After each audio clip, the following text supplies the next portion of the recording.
자, 그러면 지금 이제 좋은 얘기 많이 해주셨는데 명품 산업에서 이렇게 AI가 어떻게 쓰일 수 있고 실제로 이제 쓰이고 있는지 간헐적으로 조금 몇 가지 사례를 얘기해 주셨는데 지금 얘기를 들어보니까 많은 그 AI를 이용해서 많은 명품 뭐 이렇게 산업에서 응용되는 사례가 많이 나오는 것 같은데 우리 그거 아세요? 그 세계에서 제일 큰 명품 기업. 명품 기업이요? 네. 제일 큰 명품 기업. 네. LVMH. 루이비통. 뭘 좀 아시네. 그게 유럽에서 한때 시총 1위를 했어요. 정말 대표적인 그 명품 기업인데 이 기업은 틀림없이 AI를 적극 활용할 것 같거든요. 어떻습니까? 네, 아직은 기대만큼 현장에 정말 배치가 완벽하게 이루어지지는 아직은 조금 시기상조인 부분들도 있는 것 같습니다. 그 LVMH 같은 경우는 이제 구글과 협력해서 클라우드 기반의 AI 솔루션을 통해서 이 개인화된 고객 경험들을 제공하려고 노력들을 해오고 있습니다. 그래서 구글 알파벳의 AI 기술 지원을 통해서 브랜드별 수요 예측이나 재고 관리 그리고 최적 제품에 대한 고객의 추천 등을 강화할 것으로 보여지고 이게 이제 LVMH 패밀리 그룹 산하의 한 약 15개 브랜드부터 시작해서 점진적으로 확대 적용할 예정으로 있습니다. 그래서 제품 개발이나 공급망 그리고 직원과 고객 간의 상호작용, 인터랙션에 이르기까지 LVMH의 운영의 모든 부분에 영향을 미칠 것으로 예상되고 또 구글과 파리의 AI 아카데미를 공동으로 설립해서 계속적으로 혁신적인 부분들을 개발해 나갈 예정으로 있습니다. AI 아카데미가 또 있어요? 네, 맞습니다. 이런 그 브랜드와 실제적으로 우리가 플랫폼사라고 하는 뭐 구글이라든지 MS라든지 이런 데와 같이 협업해가지고 계속적으로 이런 혁신적인 모델들을 만들어서 플랫폼사가 실제 많은 본인이 쌓아놨던 부분들을 실제 브랜드에 대가 도움이 되고 또 브랜드도 어떻게 보면 이게 종속성을 갖게 본인의 플랫폼에 이런 식으로 서로 간에 이 양쪽에 이제 니즈를 충족시켜서 하고 있습니다. 알겠습니다. 자, 그럼 지금 뭐 앞서서 말씀해 주신 그 AI라는 그 기술을 실질적으로 쓰고 있는 기업이 또 어디가 있을까요? 이 영국의 버버리가 실제적으로 가품 식별들을 통해서 AI를 활용하고 있습니다. 이 미국 AI의 스타트업의 엔트로피가 제공하는 이 AI 기반 이미지 센싱하는 부분들과 인증 서비스를 채택해서 진품 여부를 평가하고 있고요. 또 티파니하고 까르띠에는 스냅과 협업해서 가상으로 제품을 착용하는 AR 우리가 이제 가상 그 현 서비스를 실시했습니다. 그리고 이게 이제 비디오 게임에서 실제 하고 있는 광선 추적 기술들을 활용한 건데요. 이 금속과 다이아몬드 자체에서 발생되는 빛의 움직임을 추적해서 AR의 어떤 객체를 만들고 이 필터를 사용해서 이 까르띠에의 이 탱크 시계를 실제 착용해 볼 수 있도록 하고 있습니다. 그러니까 팔을 이렇게 내면 여기 시계가 차 있는 거네요. 이렇게. 네, 맞습니다. 그럼 예를 들면 이제 버버리 같은 경우 말씀하셨는데 어떻게 가품을 식별하나요? 그러니까 뭐 사진을 통해서 아니면 카메라를 통해서 그 제품을 찍으면 그걸 바로 그냥 가품을 식별하나요? 그게? 네, 그런 부분들에 대해서 이 소재 매터리얼이라든지 이런 분석하는 것들을 센싱한 정보들을 가지고서 단순하게 이제 고객들이 그 동안에는 그 이제 매장 직원분들이 이 본인의 이제 경험치에 의존해 가지고 했었던 부분 그리고 손으로 만져보거나 이 부분들을 이 안에 담겨진 소재에 대한 패턴이라든지 그리고 이 뭐 하나의 셈이랑 위치까지를 측정해가지고 이런 게 맞는지를 가지고 계산해서 바로 서비스를 알려주는 부분들입니다. 그런데 이제 AI 기술이 활용된다 이거죠? 맞습니다.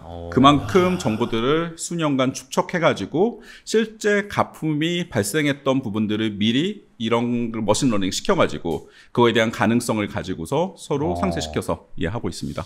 뭐 바느질이 27번이 돼야 되는데 뭐 28번이다. 이거 가품. 오히려 더 했는데. 더 촘촘하게 해도. 그러니까 더 열심히 만들어도 의미가 없네요, 이제는. 소재 패브릭에 있는 패턴까지도 확대해서 할 수 있는 부분들이 있습니다. 정말 이런 세상에 살고 있습니다. 아니, 이게 AI 하는데 AI와 패션 하면 작년에 사실 이슈가 됐던 좀 화제가 됐던 사례가 하나 있는데 AI 패션 위크라고 들어보셨어요? AI 패션 위크요? 그게 어디서 열은 거예요? 뉴욕에서 개최됐습니다. 작년 4월 20일부터 21일까지 이제 뉴욕에서 개최했던 이 AI 패션 위크라고 하는 패션 디자인 영역에서의 AI 잠재력을 좀 보여줬던 행사와 이 실험으로 꼽혔는데요. 이 역사적인 세계 첫 AI 네트워크를 주최한 메종 메타는 작년에 설립된 이제 크리에이티브에 만드는 이제 에이전시입니다. 네. 이 생성형 AI를 활용해서 실제적으로 이 명품 패션 업계의 몽클레어라든지 프라다의 광고 캠페인을 실제 집행했었던 되게 크리에이티브 에이전시고요. 예. 이 패션위크에는 약 400여 명의 참가자가 생성한 이 컬렉션 이미지를 활용해서 이 온라인으로 전시했던 방식으로 실제적으로 진행을 했고요. 이게 물리적인 우리 패션쇼하면 이 물리적인 옷을 입고 모델이 워킹을 했던 부분들인데 네네. 이런 부분이 아니라 AI로 생성한 이미지 컬렉션을 가지고서 전시했던 부분입니다. 참가자들은 실제적으로 이게 단순하게 이제 패션 쪽에 계신 분들만 셀럽들이 보통 오시고 하는데 이게 변호사나 엔지니어. 왜 변호사냐면 이제 변호사들도 수많은 AI에 대한 사람들의 소송이라든지 이 사례들을 미리 또 공부해야 되는 부분들이 있기 때문에 변호사, 또 엔지니어, 당연히 이제 플랫폼 회사의 엔지니어, 또 AI 개발자 등 나이대도 실제 뭐 청소년 때부터 막 그 청소년이 지나신 분부터 실제 한 68세까지 다양한 연령층이나 다양한 그 회사 쪽에서 오신 분들로 구성이 됐고요. 행사에는 약 400여 개의 출품작들이 게시됐고 참여자들은 사실은 미드저니 같은 제네AI 기반의 AI 이미지를 생성했던 도구를 활용해서 의상 컬렉션 이미지를 생성해서 제출한 것으로 알고 있습니다. 예. 지금 뭐 사진이 지금 저 사진인 거죠? 네, 맞습니다. 네. 저게 지금 AI로 다 형성이 된 네. 온라인으로 우리가 확인한. 네. 온라인으로 실제 만든 건 아니죠. 네. 온라인에 전시하고 투표, 보팅을 통해서 상위 10명의 결선의 그 파이널 라운드에 진출한 디자인을 선정했고 이 업계 내 어쨌든 전문가로 구성된 이 심사위원들께서 상위의 3명정의 우수자를 가려서 선정 컬렉션의 제품을 제작해서 온라인으로 실제 판매할 계획까지 수립한 점이 실제 우리가 온라인 그 제네AI를 기반해서 만들었던 부분들을 실제 제품화시키고 이거를 판매 채널 다 온라인상과 디지털상으로 이루어지는 부분들이 꽤 놀라운 부분이었습니다. 그러니까 이벤트가 아니고 뭔가 한번 실제 채널이 된 거네. 네. 그 가치사슬 속에 들어간 거네요. 네, 뭔가 맞습니다. 이제 명품을 만드는. 네, 맞습니다. 엄청나네. 네, 자 그러면 명품 산업에서 우리가 이제 AI를 뭐 적극적으로 이제 활용을 하잖아요. 네. 자 그런 과정 속에서 뭐 우리가 좀 겪을 만한 어떤 과제들이 좀 있을까요? 그 안에서? 그 중요한 게 그 AI를 학습시키려면은 먼저 제일 밑단에 데이터가 가장 필요하다는 겁니다. 그렇죠. 사실은 이 오래된 데이터는 사실 더 이상 이제 가치 있는 어떤 산출물을 이렇게 만들 수는 없습니다. 그래서 분석하기 쉬운 방법, 우리가 생각하는 아웃풋을 먼저 생각하고 데이터를 우선 그 수집하고 작성, 분류하는 것이 되게 중요합니다.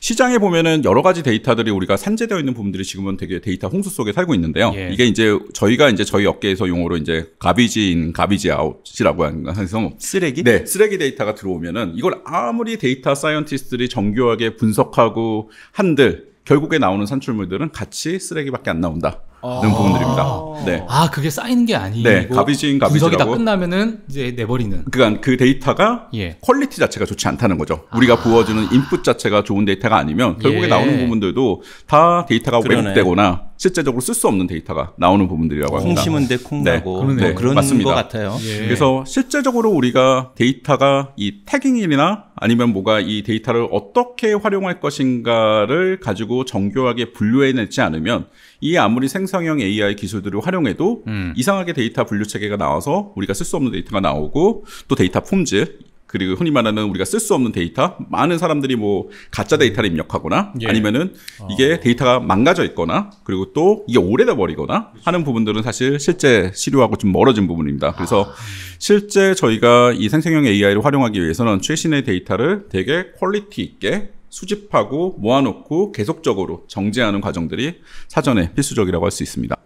근데 좋은 데이터가 이 기업 입장에서 활용하는 건 좋을 수 있는데 쓰레기 데이터가 아닌데 이 고객 입장에서는 그 데이터가 너무 자기 자신에 대한 어떤 프라이버시까지 개인의 영역까지 좀 건드릴 수도 있을 수도 있잖아요. 그렇게 느낄 수도 있을 것 같은데. 맞습니다. 이게 이제 그 데이터를 활용하기 위해서는 이게 대규모 우리가 이제 개인적인 이제 고객 데이터가 많이 필요한 부분들입니다. 그래서 우리 말하는 이제 퍼스트 파티라고 하는 자기네 내부 갖고 있는 데이터, 또 서드 파티라고 하는 이제 외부의 데이터. 근데 이 데이터에 대해서 이제 규제들이 되게 각 나라마다 강화되고 있고 있고 그래서 이 규제를 어긋나서 하게 되면은 사실은 법적인 문제가 많이 있는 부분들입니다. 그래서 개인정보를 수집할 때 먼저 이용자에게 개인 항목의 그 정보의 항목 그리고 이걸 어떻게 활용할 것인가에 대한 목적 그리고 보유 이용기간, 동의 거부권에 대해서 업체들이 반드시 이 부분들을 당연히 알고 있고 또 고객에게 반드시 안내하고 동의를 구한 것이 먼저 필수이고요. 예. 이 부분들을 반드시 선제적으로 확답을 얻은 데이터에만 활용해서 이 부분들을 가지고 활용해야 됩니다. 그래서 명품 브랜드 가치의 핵심 자체가 오랜 시간 동안에 이제 브랜드가 갖고 있는 장인 정신과 모방하기 어려운 이제 전문성에 있지 않습니까? 예. 그래서 이 각각의 브랜드에서 많은 부분들을 이 기술에 의존해서 플랫폼으로 자동화시킬 수는 있지만 사실은 이 인간의 손길 자체가 들어가 있는 명품 업체 입장에서 데이터를 잘못 활용해서 문제가 될 경우에는 예. 많은 부분들을 가지고서 이미지도 손상을 받을 수 있는 부분, 위험성도 예. 함께 따를 수 있습니다. 그래서 AI가 제공할 수 있는 어떤 효율성, 창의성 이 사이에서 적절한 균형을 유지하는 것이 가장 핵심적인 부분 중에 하나입니다. 예, 네. 알겠습니다. 사실 그 개인정보에 대한 민감도가 사실 최근에 많이 올라가다 보니까 그래요. 이런 부분에 대해서 사실 뭐 명품 기업 입장에서는 많은 데이터가 좀 들어와야 되겠지만 이걸 동의하지 않는 소비자들이 좀 많아지면 맞습니다. 약간의 그 얻어가는 그 과정 속에서 약간 딜레이가 될 수도 있고 네. 여러 가지 뭐 그런 요인들도 있을 수 있겠네요. 네, 그 동의하는 부분들에 한해서 데이터를 일단은 분석할 수 있는 부분들이기 때문에 예. 이게 전체 모수의 샘플이냐, 이 과연 대표성이 있느냐에 대해서는 또 아직도 챌린지를 하는 그렇죠. 이슈도 있지만요. 예.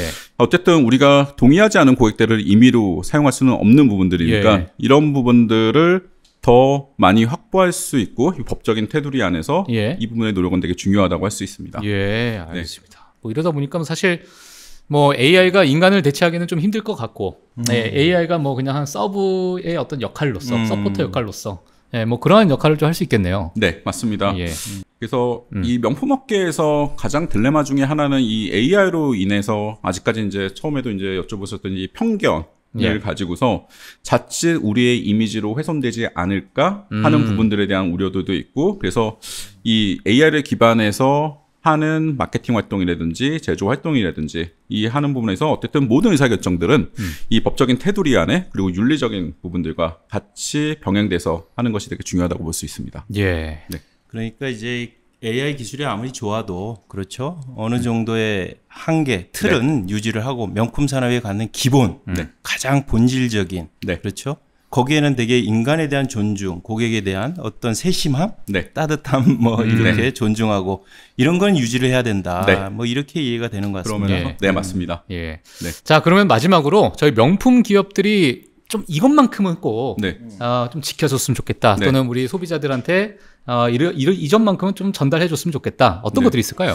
사실 이제 저희가 생성형 GenAI 기반의 이제 여러 가지 이제 데이터를 활용해서 쓰는 부분들 또 얘기를 드렸었는데 사실 이제 명품 고객들이 전통적으로 보면은 이 오프라인 매장들 우리가 말하는 이제 백화점 본인들의 플렉십 자체의 매장에서의 이제 경험적 가치를 또 사실 이제 중요한다는 이제 특징을 갖고 있습니다.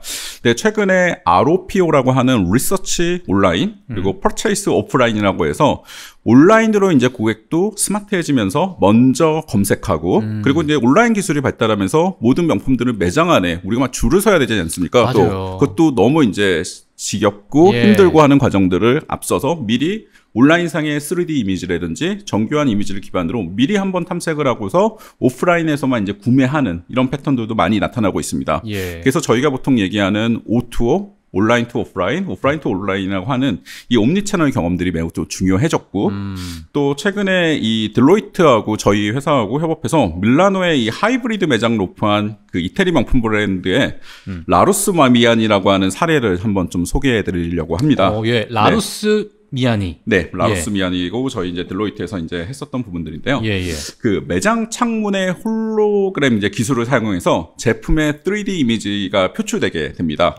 그래서 고객이 이미 매장에 들어가기 전에 제품을 자세히 살펴볼 수 있고 그러면 사실은 우리 그 백화점 가보시면 이제 매장 들어가기 전에 줄 서고 아니면 이제 그런 분들 대기 시간이 너무 길어가지고 다른 데 들렸다가 시장 맞춰서 무슨 이 줄서기처럼 막 뛰어와가지고 막 들어오시는 분들인데 이미 이 3D 이미지를 가지고 매장에 들어가기 전에 이거를 어떤 것들이 여기서 표현되는가 그리고 이거를 미리 사전 탐색해보는 과정들이고 그리고 가상의 피팅룸에서 미리 옷을 입어보기도 할 수 있어서 이런 부분들을 실제적으로 매장에 꼭 내가 들어가고 또 이제 매장에 들어가서 이제 직원 응대가 이제 좀 이렇게 어렵고 불편하신 분들에게 다른 초이스를 같이 이제 해줄 수 있는 부분들이고요.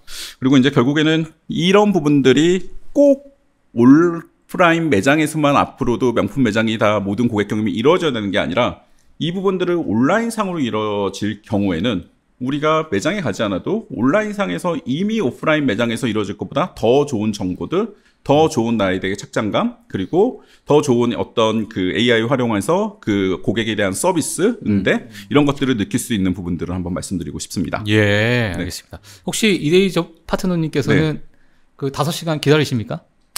저는 못 기다리는 것 같습니다. 그래서 정말 아니 먼저 뭐 좀 들어갈 수 있는 뭐 그런 아니요 전혀 없습니다. 전혀 없습니다. 그래서 저번에도 한번 특히 이제 팬데믹 시즌 때 정말 한번 45분 막 1시간을 기다려야 된다고 해서 저 정말 들어가는 거를 양반 아니에요? 네 포기하고 그냥 1시간은 그렇게 많이 기다리시는 거 아닙니다.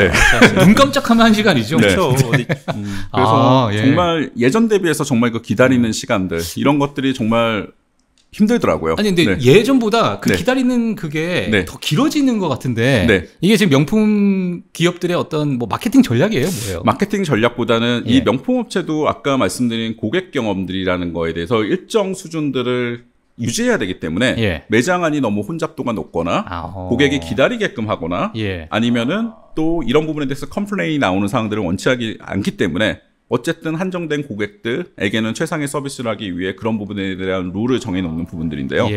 이런 부분들을 다 물리적으로 수용할 수 없기 때문에 아까 말씀드린 좀 새로운 테크놀로지를 활용해서 어쨌든 온라인 상에서도 디지털 상에서도 그 경험을 할 수 있도록 하는 게 새로운 돌파구가 아닐까 싶습니다. 알겠습니다. 오늘 아주 명품 너무 재밌었습니다.